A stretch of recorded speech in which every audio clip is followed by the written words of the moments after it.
Assalamualaikum warahmatullahi wabarakatuh. Perkenalkan, nama saya Syakira Yasani Irwan. Di sini saya akan menjelaskan tentang latar belakang Hari Kesaktian Pancasila. Hari Kesaktian Pancasila di sini saya bagi menjadi 4, yaitu yang pertama kita akan membahas makna dari Hari Kesaktian Pancasila, yang kedua latar belakang Hari Kesaktian Pancasila, yang ketiga sejarah singkat Hari Pancasila, yang keempat sejarah Hari Kesaktian Pancasila 1 Oktober 1965. Makna Hari Kesaktian. Kesaktian Pancasila mempunyai makna yang sangat penting bagi seluruh rakyat Indonesia, di mana Pancasila adalah panduan serta dasar negara yang tidak bisa atau tidak boleh diubah oleh siapapun. Kemudian makna kesaktian Pancasila yang kedua adalah hari di mana seluruh anggota staf pejabat tentara Indonesia atau TNI berduka. Hal tersebut disebabkan karena pada masa itu banyak sekali perwira TNI yang gugur dan hilang secara tiba-tiba. Penghormatan juga termasuk dalam salah satu makna kesaktian Pancasila, karena setiap warga negara Indonesia wajib melakukan penghormatan kepada seluruh pahlawan yang telah berjatuhan dalam melakukan tugas melindungi Pancasila. Kesaktian Pancasila juga memiliki makna sebagai usaha untuk membentengi peranan Pancasila sebagai dasar negara serta juga sebagai ideologi bangsa.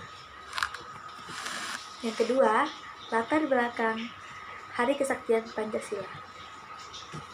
Latar belakangnya yaitu penyebab terjadinya Hari Kesaktian Pancasila pada 1 Oktober disebabkan oleh sejarah pada tanggal 30 September 1965 atau yang dimana kita sering ketahui yaitu G30 SPKI, di mana pada saat itu ada peristiwa pemberontakan pada usaha perebutan kekuasaan yang digawangi oleh PKI. Untuk mengubah ideologi bangsa Indonesia, Pancasila menjadi berideologi komunis.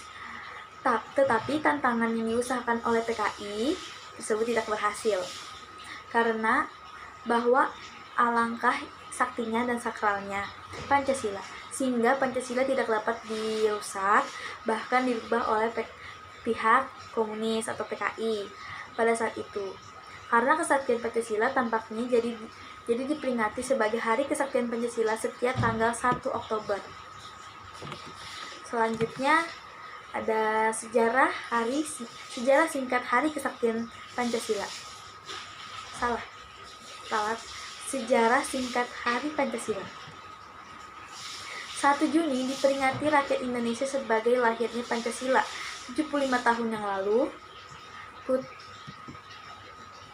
Putra terbaik bangsa berembuk untuk merumuskan dasar negara Indonesia merdeka.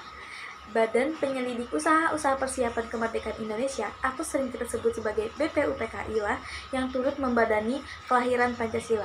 Mereka menggelar sidang sejak 29 Mei hingga 1 Juni 1945 di Gedung Choi Sangi Pejoban, Jakarta, atau sekarang yang sering disebut sebagai Gedung Pancasila.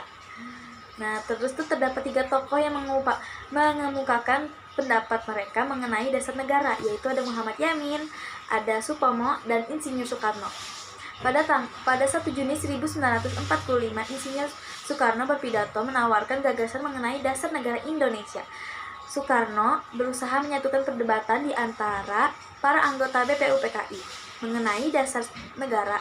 Soekarno menawarkan 5 sila tersendiri, yaitu kebangsaan Indonesia, internasionalisme atau perikemanusiaan, yang ada mufakat atau demokrasi, ada kesejahteraan sosial, dan yang terakhir ada ketuhanan yang Maha Esa. Pidato tersebut mendapat sambutan hangat dari para anggota. Terus itu dari para anggota, pidato Soekarno dianggap paling pas dijadikan rumus dasar negara Indonesia. Setelah itu dibentuklah Panitia 9 yang terdiri dari Insinyur Soekarno, Muhammad Hatta, A.A. Maramis, Abi Kusno Cokro Sujoso. Terus itu ada Abdul Kahar Muzakir, Agus Salim, Ahmad Subarjo, Wahid Hashim, dan Muhammad Yamin.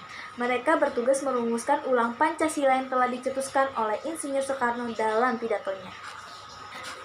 Terus itu yang selanjutnya ada sejarah Hari Kesaktian Pancasila. Pada tanggal 1 Oktober diperingati sebagai Hari Kesaktian Pancasila. Pada hari itu, gerakan G30 SPKI yang menewaskan beberapa perwira angkatan darat tewas ditetapkan sebagai pahlawan revolusi. Apa yang terjadi sesudah kita ketahui, pembantaian massal terhadap orang-orang yang dituding PKI atau komunis. Terus itu terkuaknya misteri sejarah, karya Asfi Warman Adam. Penetapan Hari Kesaktian Pancasila lewat surat keputusan Menteri Panglima Angkatan Darat tertanggal 17 September harus diperingati oleh Angkatan Darat. Menteri Panglima AD yang juga Panglima